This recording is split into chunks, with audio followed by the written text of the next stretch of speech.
핸드폰으로 이런 문자나 전화를 받으셨나요? 카카오톡에서 이런 채널을 보셨나요? 주식 챔피언을 사칭하는 카카오톡 채팅방 채널에 이어 스팸 문자 전화도 발생하고 있습니다. 주식 챔피언 대표번호 1644-6646 이외의 번호로 연락드리지 않습니다. 유의해 주시길 바랍니다.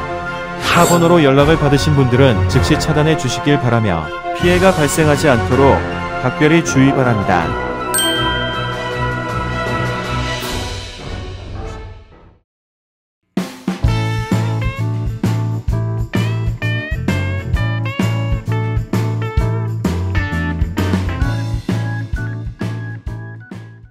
생각이 바뀌면 수익이 보인다. 역발상 투자의 문현진 멘토입니다. 자, 오늘도 많은 종목들이 급등이 나오고 많은 종목들이 급락이 나오고 있죠. 이런 과정에서 우리가 가야 할 길 상한가에 들어가는 종목들 체크해보면 답이 나올 것 같습니다. 도움되신다면 좋아요와 구독 그리고 알람 설정까지 반드시 부탁드리면서 바로 출발을 해보도록 하겠습니다. 자, 일단 오늘 시장은 좀 빠지고 있습니다. 이번 보니까 일단 우리가 흔히 말하는 저 갭 자리가 메워지고 있는 모습인 거죠. 그래서 이제 갭은 메워지로 갈 가능성이 높다라고 제가 설명을 해드렸죠. 왜냐, 지키려고 했으면 여기를 무너뜨리지 않았을 건데 지킬 생각이 없었으니까 이렇게 무너지는 모습이 나왔고, 그러다 보니까 이렇게 갭이 빠지는 형태로, 메워지는 형태로 가버리고 맙니다. 그래서 주식시장에서는 이런 갭이 나오게 되면요, 그건 메우러 간다, 시간이 얼마가 걸렸든 그 자리를 메우러 가는 경우가 많다라는 거죠. 바로 메우는 경우도 있고 좀 오래 걸리는 경우도 있습니다. 이거는 그렇게 오래 걸리지 않은 케이스라고 생각하시면 좋습니다. 자, 어찌됐든 이제 그런 상태에서 밑으로 빠져내려갔기 때문에 사실 이제는 요 아래쪽에 있는 갭 자리도 이제 메우러 가지 않을까라고 생각을 한번 해볼 수 있을 것 같아요. 그래서 이 갭을 한번 뜨고 올라왔다가 두 번 뜨고 올라온 이 자리를요, 지금은 메우러 갈 가능성이 높다. 그렇기 때문에 2300포인트 언저리까지는 일단 최소 여기까지 빠질 수 있다라고 보는 게 좋고요. 저기까지 빠지게 되었을 때 이제 악재가 있냐 없냐에 따라 가지고 시장 방향성이 좀 달라지지 않을까 싶어요. 그래서 악재라고 할 만한 내용들은 아무래도 물가가 좀 잡히지 않는다라는 것을 연준에서 인정을 하느냐 하지 않느냐인 거거든요. 근데 연준 입장에서는 뭐 금리 인상을 한다라던가 긴축을 좀 더 공격적으로 할 수 있는 명분이 있습니다. 왜냐하면 미국 경제 지표가 너무 잘 나오고 있어요. 그러니까 물가가 다시 올라간다고 하더라도 경기가 좋단 말이에요. 그 말은 경기가 좋으니까 물가 상승을 잡기 위해서 금리 인상을 조금 더 공격적으로 한다 하더라도 경기 침체가 안 올 수도 있지 않느냐라는 그런 기대감들이 있거든요. 그래서 공격적으로 금리 인상을 했을 때 경기 침체를 피해갈 수만 있다면, 그리고 물가 상승만 딱 확실하게 이렇게 딱 가둘 수만 있다면은 그게 최적의 정책이 되지 않을까 싶어요. 어찌됐든 지금 현 상황으로서는 물가 지표는 높게 나오는데 금리가 이제 많이 올라갔는데, 그럼에도 불구하고 물가가 지금 다시 상승세로 살짝 돌아서고 있다는 것은 좀 기분이 나쁠 수밖에 없죠. 왜냐하면 고물가잖아요. 0%대부터 4.75까지 엄청나게 많이 올렸는데도 불구하고 물가가 제대로 잡히고 있지 않다라는 것을 봤을 때 이거 물가를 덜 올려서 그런 거 아니야 라고 생각 한번 해볼 수도 있는 거죠. 어찌됐든 9에서부터 지금 6%대까지 물가 상승률이 떨어져 있기 때문에 금리 인상이 아예 안 먹히는 건 아닌데 상승률 자체가 낮기 때문에 지금 또 더뎌지는 거 아닌가, 좀 더 공격적으로 했어야 되는 거 아닌가라는 그런 생각을 하게 됩니다. 그러면 이제 그런 게 악재가 되어가지고 그런 말 한마디가 또 주가를 하락하게 만들 수 있는 요인이 될 수 있습니다. 주가가 여기까지 올라온 이유는요, 연준에서는 계속 아니라고 하는데 시장에서 금리 인하에 대한 기대감을 가졌기 때문인 거죠. 근데 이제 그거는 물 건너갔으니까 사실 말짱 도루묵으로 떨어지는 게 맞는 거고요. 그러면 연준은 시장이 떨어지는 걸 원합니까? 라고 했을 때는요, 이렇게 생각하시면 돼요. 연준은 시장이 올라가든 내려가든 관심이 없다라고 생각하시는 것이 베스트입니다. 사람들은 시장을 방어해 줄 것이다, 시장을 방어해 준 어떤 방패 같은 역할을 하거나 어떤 수호자 같은 역할을 할 것이다 라고 자꾸 기대를 하시는데, 사실 그런 역할을 하지도 않을 뿐만 아니라 아예 이 올라가고 내려가고에는 별로 관심이 없는 게 연준이라서 그런 잘못된 생각을 갖고 계시거나 잘못된 기대를 하시는 건 좋지 않습니다. 더군다나 우리나라는 금리를 올리지를 못했어요. 그 왜 못 올렸는가 라고 하면은 안 올려도 되니까가 아니라 지금 계속 정부에서 각종 시중은행에게 대출금리 좀 낮춰라 하는 이야기 많이 들어보셨죠? 금리 좀 낮춰라 그러면서 압박을 넣고 있는데 한국은행이 금리 올리면 뭐가 되겠습니까? 아니 지는 하면서 뭐 시중은행한테 낮추러 가면 이거 어떤 일이 되느냐라고 하는 거죠. 그래서 정책에 엇박자가 날 수 있고 서민들의 눈치를 보고 있다 보니까 금리를 올려야 됨에도 불구하고 경기 침체와 그리고 부동산 가격이 떨어지다 보니까 많은 서민들이 곡소리가 나고 있잖아요. 그러다 보니까 정부에 대한 반감을 갖게 될 수 있기 때문에 우리는 정치와 금리를 조금 분리를 생각해야 되는데, 사실 사실 그걸 동일시 여기면서 진행이 되고 있습니다. 그래서 금리를 못 올린 거죠. 그래서 그런 부분들 감안한다면 사실 그런 것들이 또 어떤 후폭풍을 만들어 올지는 아직까지 미지수입니다. 그래서 확실하게 우리가 안전하다라고 느끼기에는 조금 역부족이기 때문에요. 그 점 참고하신다면 저는 지수는 지금 오늘 아래꼬리 달았다고 해가지고 기뻐할 것이 아니라 사실 추가 하락의 가능성은 여전히 계속 남아있다라고 보시는 것이 좋을 것 같아요.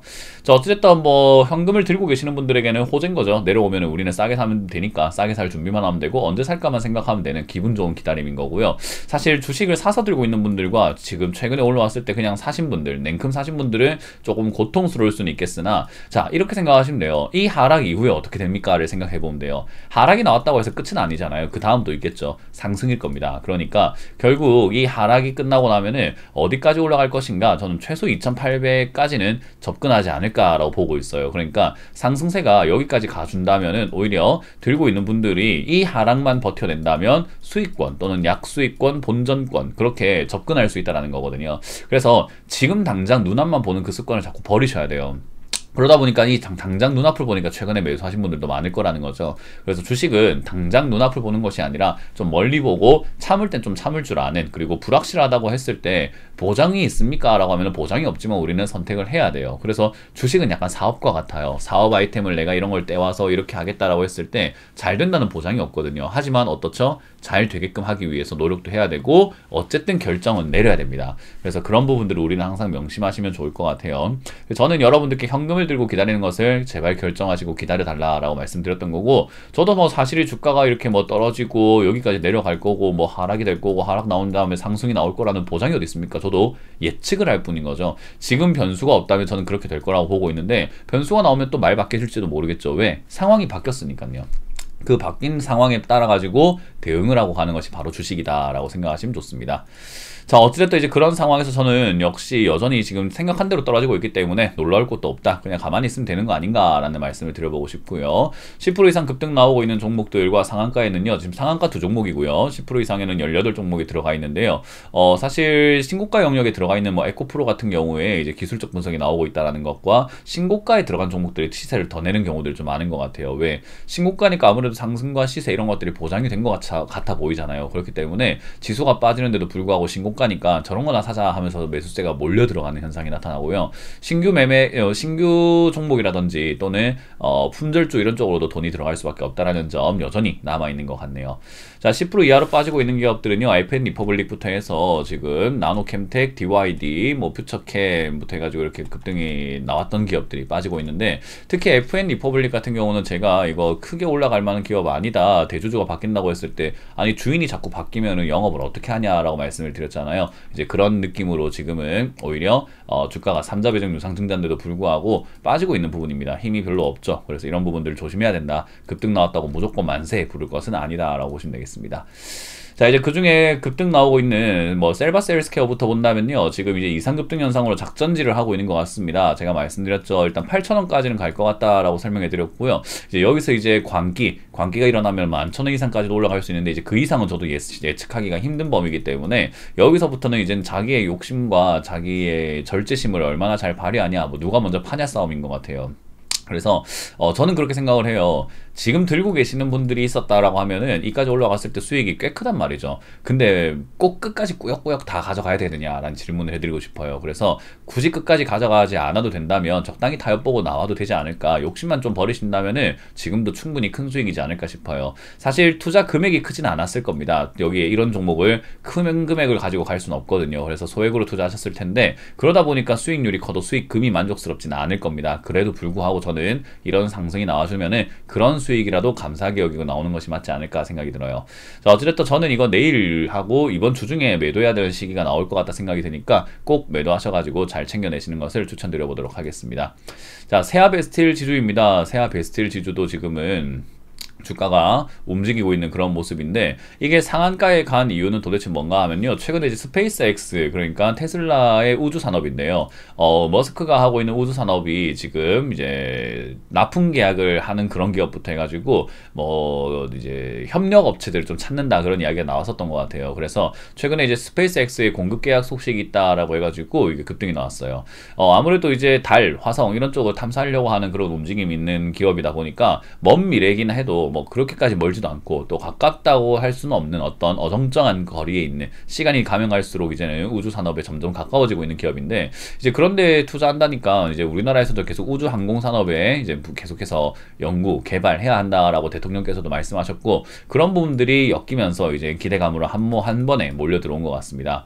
근데 이제 세아베스틸 지주라고 하는 이 회사가 실적이 어마무시하게 좋은 기업인가 라고 하면요, 사실 또 그렇진 않거든요. 지금 이게 실적이 좋아지고는 있으나 엄청나냐라고 했을 땐 최근에 이제 뭐 철강 가격 올라가면서 이제 그런 쪽으로 해서 좀 수혜를 봤다라는 정도, 그렇게 생각할 수 있는 거지, 사실 지금 이렇게 뭐 폭등하고 올라갈 정도까지는 아닌 것 같아요. 어찌됐든 뉴스가 거품 만들었고, 그 거품은 이 회사의 영업이익이 성장하는 것과 함께 만들어서 시너지가 생겨가지고 주가가 추가 상승하게 만들었는데, 그럼 이제 이거 어디까지 갈 것인가 라고 하면은 저도 잘 모릅니다. 제가 늘 말하지만 이런 광기는 어디까지인지 알 수가 없어요. 그럼 이제 우리가 기준은 잡아야 될 거 아니에요. 기준은 바로 직전에 올라왔던 요 전고점 언저리가 될 것 같습니다. 27,000원부터는 이제 상승이 조금 더뎌질 수 있습니다. 왜냐하면 약간 이것도 뜬구름 잡는 내용인 것 같거든요. 그래서 스페이스X 요 호재가 엄청 지속적인 호재는 아닌 것 같고요. 일시적인 호재인 것 같다라고 생각이 들어서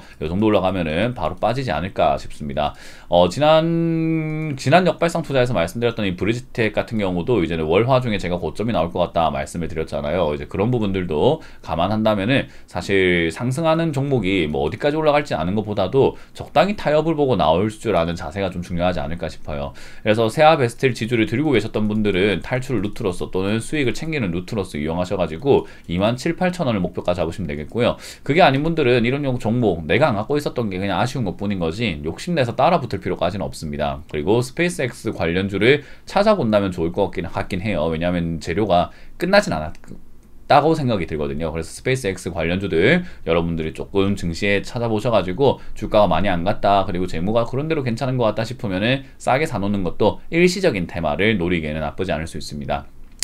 자, 이렇게 보니까 오늘도 어때요? 개별 호재가 있는 테마들 빼고는 뭐 괜찮은 종목이 별로 보이진 않죠. 맞아요. 지금 시장이 여전히 주도주라던가 괜찮은 종목들이 올라오는 그런 시장은 아니라서, 사실 지수는 올라왔지만 내 종목은 안 가고, 지수가 올라갔지만 내 계좌가는 변함이 없는 그런 장세일 거예요. 최근에 제가 오프라인 강연을 간다 하더라도요, 오프라인 강연에 갔을 때 현금 들고 있는 사람이 없고 대부분 주식을 들고 있는데, 지수는 올라가지만은 내 계좌 손실률은 많이 줄지 않았고, 내 계좌 손실률은 뭐 적게는 20%에서 많게는 70%까지 막 나 있는 상태로 속수무책이라는 거죠. 그래서 증시가 올라가 보니 뭐합니까? 라는 이야기를 좀 많이 하시더라고요.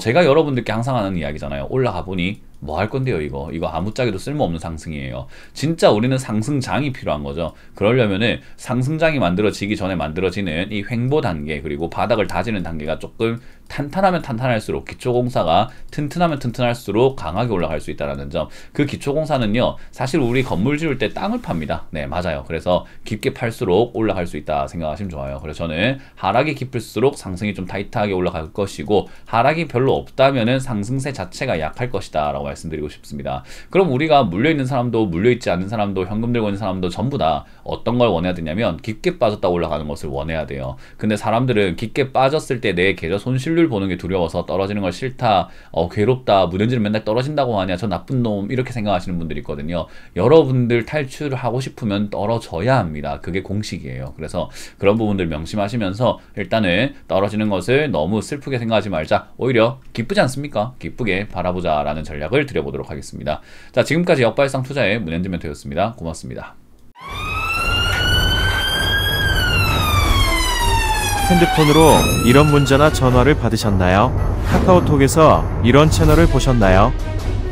주식 챔피언을 사칭하는 카카오톡 채팅방 채널에 이어 스팸 문자 전화도 발생하고 있습니다. 주식 챔피언 대표번호 1644-6646 이외의 번호로 연락드리지 않습니다. 유의해 주시길 바랍니다. 타 번호로 연락을 받으신 분들은 즉시 차단해 주시길 바라며 피해가 발생하지 않도록 각별히 주의 바랍니다.